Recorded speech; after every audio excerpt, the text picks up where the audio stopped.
बच्चों, आज मैं फिर आपका वेलकम कर रहा हूँ हमारे बायो के लेक्चर में। बेटा, आज मैं आपको हमारा लास्ट के 2 क्वेश्चन रह गए उनको कंप्लीट करवाऊँगा और मैं बहुत ही जल्दी हम लोग अपना एनवायरमेंटल इशू शुरू कर देंगे और हमारा पूरा सिलेबस ख़त्म हो जाएगा। पर हम ये भी ज़रूर चेक कर लेंगे कि बायो के कुछ चैप्टर जो निकल गए हैं, डिलीट हो गए, उनको हम ना करें। आज का क्वेश्चन आपके सामने है कि सेंचुरीज क्या हैं, इन इंपॉर्टेंट सेंचुरीज के नाम बताइए। तो सेंचुरीज होते हैं छोटे छोटे लैंड्स होते हैं जहाँ पे लेक्स भी होती हैं, चाहे लेक्स ना भी हों, और ये ऐसे एरिया हैं जहाँ पर वाइल्ड लाइफ को हंट नहीं किया जा सकता।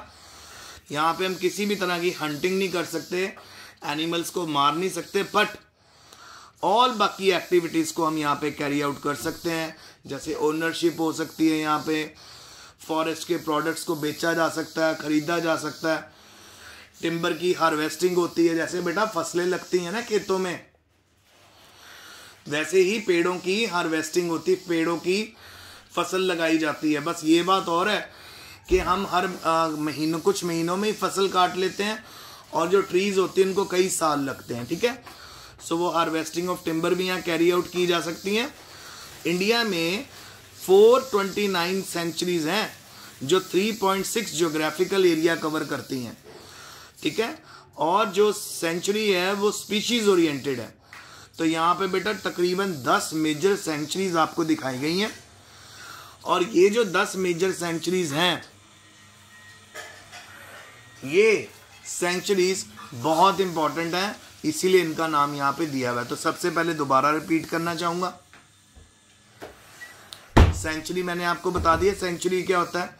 ये वो लैंड है जहाँ पर हम बाकी सभी एक्टिविटीज़ कर सकते हैं, ह्यूमन एक्टिविटीज़ हो सकती हैं, बट यहाँ पर हंटिंग नहीं हो सकती, हम हंटिंग नहीं कर सकते। ठीक है, यहाँ पे जो इंपॉर्टेंट सेंचुरी कौन कौन सी हैं देखो जी। एक तो डिचिगाम सेंचुरी है श्रीनगर में, फिर है मानस सेंचुरी फॉर वाइल्ड लाइफ, यहाँ पे बफेलोस को रखा जाता है। देखो स्पीशीज ओरिएंटेड है ना बेटा, तो यहाँ पे पर्टिकुलर स्पीशीज कई सेंचुरीज में आपको देखने को मिलेंगी। आसाम में फिर है जी Bhitarkanika sanctuary for Indian crocodile in Cuttack Odisha. Odisha में इस सेंचुरी में क्रोकोडाइल्स को रखा जा रहा है और उनको किसी भी तरह की हंटिंग से बचाया जा रहा है। इसी तरह ऊपर बेफलोस को असम में। फिर Shikari Devi sanctuary in Mandi Himachal Pradesh for musk deer. फिर है बेटा Jaldapara sanctuary in Bengal for rhino. ठीक है, फिर Palamau sanctuary in Bihar for elephants, और Similipal sanctuary in Odisha for elephants, Kolleru bird sanctuary in Andhra Pradesh and Kalmeri sanctuary in TN। फिर उसके बाद है बेटा Bharatpur bird sanctuary in Rajasthan for migratory birds. ठीक है ना, माइग्रेशन तो आपको पता ही होगा। माइग्रेशन में क्या होता है, जब बर्ड्स ऐसी जगह से मूव करने लग जाती हैं जो उनके रहने के लिए दिक्कत हो रही है, उनको बहुत ज़्यादा टेम्परेचर हो रहा है, बहुत ज़्यादा डिफ़िकल्टी हो रही है वहाँ पे सर्वाइव करने की, तो वो एक जगह से दूसरी जगह जब ट्रैवल करती हैं, ऐसी जगह वो थोड़े समय के लिए शिफ्ट हो जाती हैं जहाँ पर जो टेम्परेचर उनकी बॉडी के अकॉर्डिंगली सही रहता है, मॉडरेट टेम्परेचर रहता है। ठीक है, फिर उसके बाद बेटा डेजर्ट नेशनल पार्क है, जैसलमेर राज्य नाम है इसका, और ब्लू बक के लिए। ये सेंचुरीज। और हमारा आखिरी क्वेश्चन आ गया बेटा,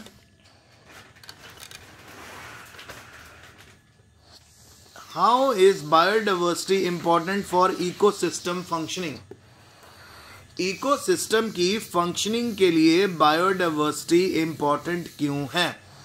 तो ये मैंने आपको पहले पीछे भी क्वेश्चन करवाया बेटा, देखो सेम क्वेश्चन दोबारा आ गया। मैं कोई बात नहीं, अगर आ गया तो हम इसको दोबारा जरूर करेंगे क्योंकि ये इंपॉर्टेंट है। तो सबसे पहले देखो बेटा फोटोसिंथेसिस, आपको पता है जितने ज़्यादा प्लांट होंगे उतना ज़्यादा वो फोटोसिंथेसिस करेंगे, उतना ज़्यादा हमें प्रोडक्ट मिलेगा और प्रोड्यूसर्स बनेंगे और कंज्यूमर उनके ऊपर डिपेंडेंट हो पाएंगे। हम कह सकते हैं कि सारे ग्रीन ऑर्गेनिज्म जो होते हैं वो अपना खाना बनाते हैं और जितने भी कंज्यूमर होते हैं डायरेक्टली इस खाने को कंज्यूम कर लेते हैं, और चाहे इनडायरेक्टली, हम सभी इनके प्रोड्यूसर्स के ऊपर डिपेंडेंट हैं। सो अगर बायोडाइवर्सिटी अच्छी होगी, डेंस होगी, तो हमें भी प्रॉब्लम नहीं आएगी। दूसरा बेटा लिबरेशन ऑफ O2, जितनी ज़्यादा बायोडाइवर्सिटी होगी उतनी ज़्यादा ऑक्सीजन रिलीज होगी,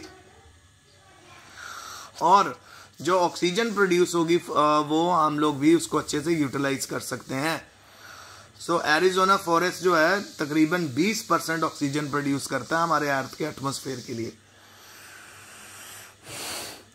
और अमेज़न फॉरेस्ट जो है हमारा, अमेज़न मतलब यहाँ एरिज़ोना लिखा हुआ है, एक्चुअल एनीजोन लिखा है, एक्चुअल में ये अमेज़न है, ठीक है। सो अमेज़न जो फॉरेस्ट हैं उनको बेटा हमारे लंग्स भी बोला जाता है। फिर आ गया बेटा पॉलिनेशन। ऐसी बेटा थ्योरी है, वो डार्विन ने थ्योरी दी है कि अगर हमारे अर्थ के ऊपर से बीज खत्म हो जाए, हनी बीज खत्म हो जाए, तो 4 साल के अंदर पूरी धरती के ऊपर से हमारा नामो निशान मिट जाएगा। क्योंकि जब ये बीज पॉलिनेशन करती हैं तभी तो बेटा प्लांट प्रोड्यूस होते हैं। अगर ये पॉलिनेशन ही करेंगी तो प्लांट कैसे प्रोड्यूस होंगे? So very important point to be noted. So pollination जितनी ज्यादा होगी उतनी ज्यादा बायोडाइवर्सिटी होगी, उतना ही अच्छा हमारा इकोसिस्टम हो जाएगा। तो देखो जी, बीज होगी, बम्बल बी, बर्ड, बैट्स, ये सब पॉलिनेशन करते हैं। पॉलिनेशन के बिना प्लांट प्रोड्यूस नहीं हो सकते, अपने सीड्स भी नहीं बना सकते, जो अगली जनरेशन के लिए बहुत ज़रूरी है।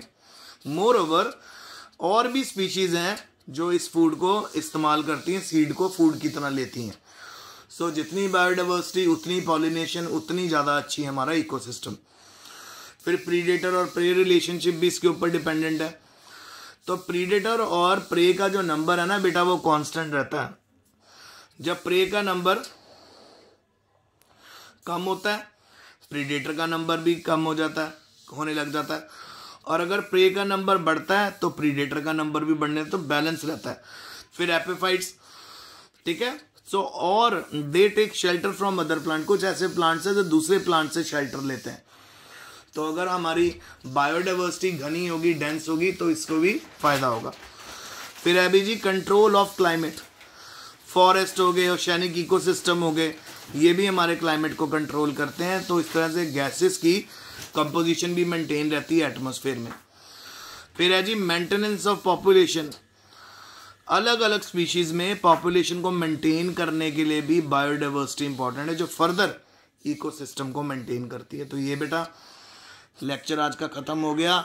अब मैं कल आपको एनवायरमेंटल इशू शुरू करवाऊंगा। Take care.